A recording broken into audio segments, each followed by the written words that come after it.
Okay, today we've got a Makita LS 0815.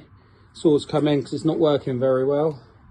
I mean, the cuts must be a little bit off to be looking like that with the boards. The guard smashed the wheel off, so that's gonna be terrible. Ground here, just as bad as it gets. You hear the grinding on that? Horrible. And then we've got this.